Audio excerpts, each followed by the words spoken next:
Hello বন্ধুরা, তোমরা সবাই কেমন আছো? আশা করি সবাই খুব ভালো আছো। আমরাও ভালো আছি। তো আজকে তোমাদের সাথে একটা মাছের রেসিপি শেয়ার করব। সেটা হলো সজনে ডাঁটা আলু দিয়ে মাছের ঝোল। তো দেখো, গ্যাস অন করে কড়াই বসিয়ে দেওয়া হয়েছে এবং কড়াইয়ের মধ্যে পরিমাণ মতন সর্ষের তেল দিয়ে দেওয়া হয়েছে। তো এখন আমরা একে একে তো মাছ ভাজাটা তোমাদের সাথে শেয়ার করিনি, মাছ ভাজা দেখানোর আর কি আছে। তো এখন আমরা প্রথমে কেটে রাখা পেঁয়াজ কুচিটা দিয়ে দিচ্ছি। তো পেঁয়াজটা প্রথমে আমরা হালকা ভেজে নেব, তারপর একে একে আমরা সমস্ত মশলা দেব।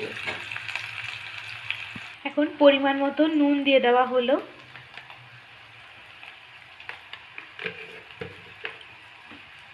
আদা রসুন বাটা।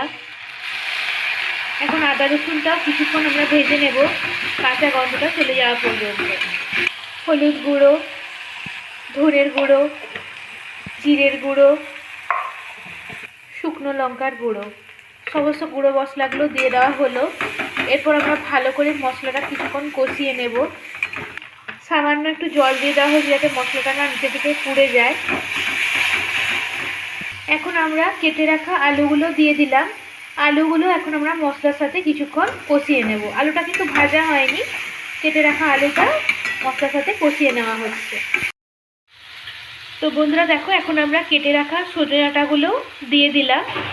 তো এখন সজনে ডাঁটাটাও আমরা আলুর সাথে কিছুক্ষণ, মশলার সাথে কিছুক্ষণ কষিয়ে নেব। এখন আমরা পরিমাণ মতন জল দিয়ে দিচ্ছি, যেহেতু মাছের ঝোল হবে জলটা একটু বেশি পরিমাণে দেওয়া হলো, কারণ আলুটা ডাঁটাটা সেদ্ধও হবে। তো এখন আমরা জলটা দেওয়ার পর একটু ভালোভাবে মিশিয়ে নিয়ে আমরা ঢাকা দিয়ে 10 মিনিট মতন এখন রেখে দেব।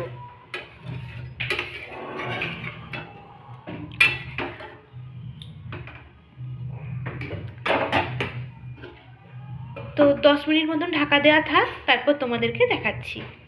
আমাদের প্রায় মিনিট 10 হয়ে গেছে, আমরা ঢাকা দিয়ে রেখেছিলাম। এখন আমরা ভেজে রাখা মাছগুলো দিয়ে দিলাম।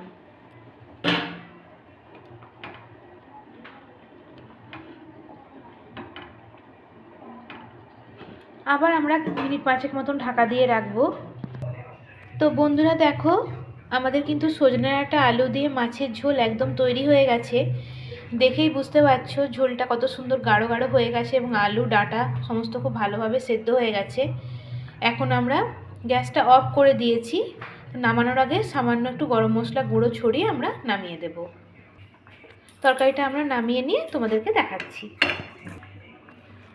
তো দেখো, তরকারিটা আমরা নামিয়ে নিয়েছি এবং বাটিতে ঢেলে নিয়েছি। তো আজকে তোমাদের এই মাছের ভিডিও কেমন লাগলো তোমরা অবশ্যই কমেন্ট করে জানাবে। এরকম নিত্য নতুন ইউনিক রেসিপি আমরা চেষ্টা করব তোমাদের সাথে শেয়ার করার জন্য।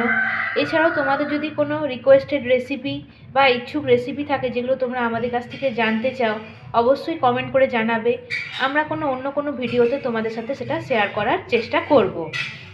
সবার আগে তোমরা চ্যানেলটাকে ফলো করবে, সাবস্ক্রাইব করবে এবং পাশে থাকা বেল আইকনটা প্রেস করে দেবে। আমাদের চ্যানেলের নাম হলো পি পার্বতী ব্লগস। তোমরা ভিডিওগুলো লাইক করবে, শেয়ার করবে, কমেন্ট করবে। ধন্যবাদ।